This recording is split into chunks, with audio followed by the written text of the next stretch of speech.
Hello दोस्तों, आज 28 फरवरी 2022 के करंट अफेयर को डिस्कस करेंगे। तो आज का पहला क्वेश्चन है, हाल ही में भारतीय नौसेना का यानी कि इंडियन नेवी का एक्सरसाइज मिलन 2022 कहाँ शुरू हुआ है?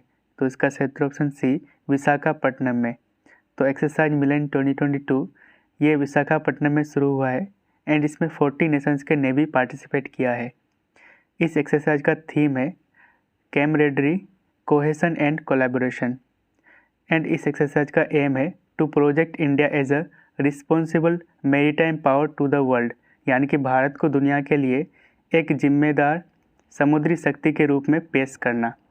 और इस एक्सरसाइज को पहली बार 1995 में शुरू किया गया था।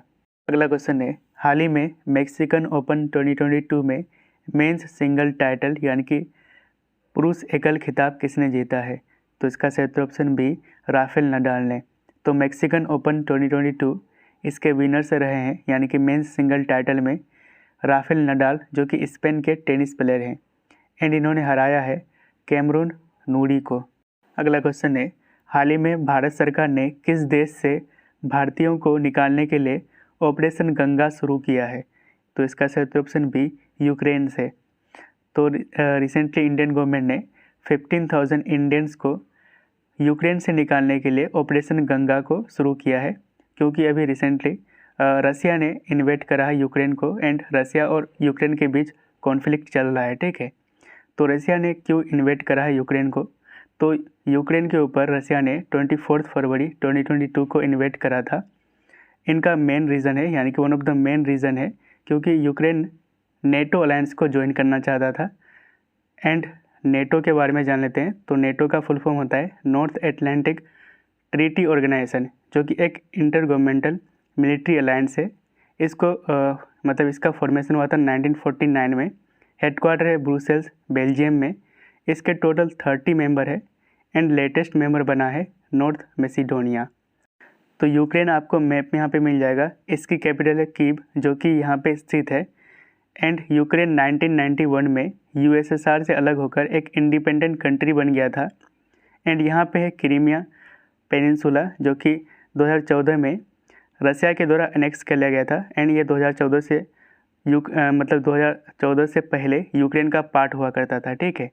तो यूक्रेन यहाँ पे है। तो इसके कुछ पड़ोसी देश है, इनको देख लेते हैं। यहाँ पे बेलारूस है, यहाँ पे पोलैंड है, यहाँ पे स्लोवेकिया है, हंगरी है, यहाँ पे रोमानिया है, यहाँ पे मोल्डोवा है, ठीक है।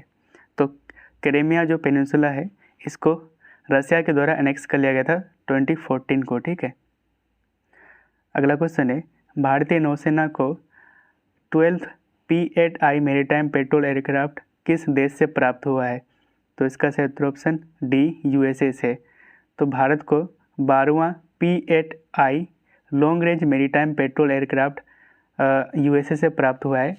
एंड इस एयरक्राफ्ट को किसने मैन्युफैक्चर करा है? तो बोइंग ने, जो कि एक अमेरिकन कंपनी है, ठीक। अगला क्वेश्चन है, हाल ही में किस ऑर्गेनाइजेशन ने सस्टेनेबल सिटीज़ प्रोग्राम के लिए NIUA यानी कि national institute of urban affairs के साथ समझौता किया है? तो इसका सही उत्तर option C, world economic forum ने। तो सस्टेनेबल सिटी इंडिया प्रोग्राम को डिज़ाइन करने के लिए MOU साइन किया गया है between world economic forum and national institute of urban affairs, ठीक है। तो ये सस्टेनेबल सिटीज़ इंडिया प्रोग्राम, जिसका एम है to enable cities to decarbonise in a systematic and sustainable veg, यानी कि ये जो प्रोग्राम है, इसका एम है शहरों को व्यवस्थित एंड सस्टेनेबल तरीके से कार्बन मुक्त करने में सक्षम बनाना।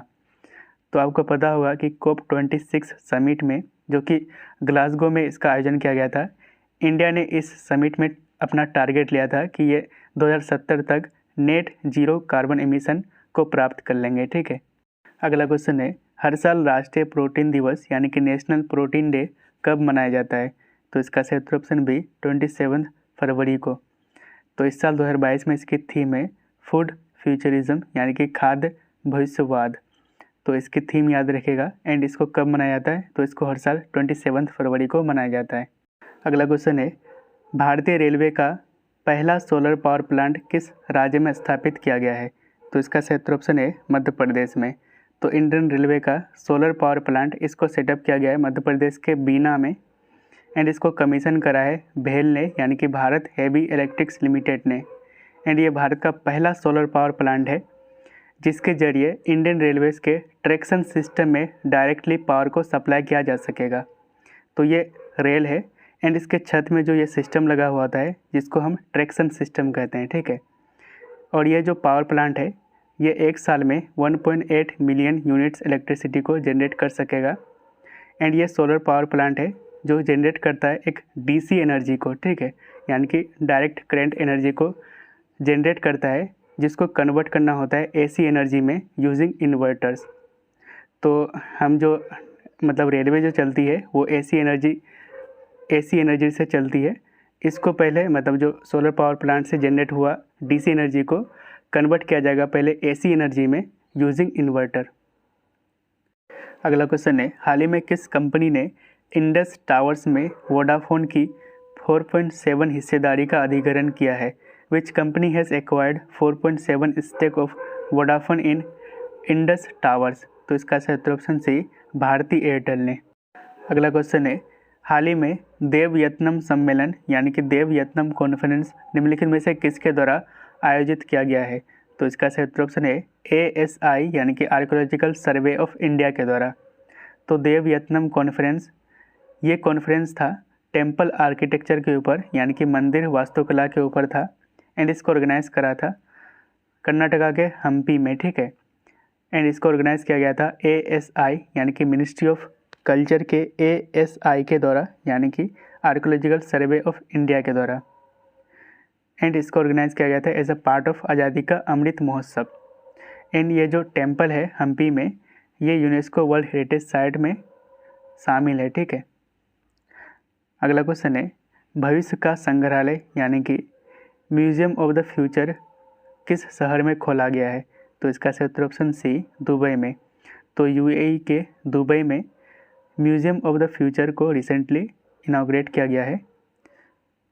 अगला क्वेश्चन है, द ग्रेट टेक गेम पुस्तक के लेखक कौन है? तो इसका सही उत्तर ऑप्शन बी अनिरुद्ध सूरी। तो अनिरुद्ध सूरी इस पुस्तक के लेखक है जिनका पूरा नाम है the great tech game shaping geopolitics and the destiny of nations. तो ये प्रीवियस डे का क्वेश्चन है तो इसका उत्तर आप कमेंट में दीजिएगा। तो क्वेश्चन है, अंतर्राष्ट्रीय बौद्धिक संपदा सूचकांक 2022 में भारत का रैंक क्या है? What is the rank of India in international intellectual property index 2022? तो आपका ऑप्शन है 43, 65, 70 या फिर 20।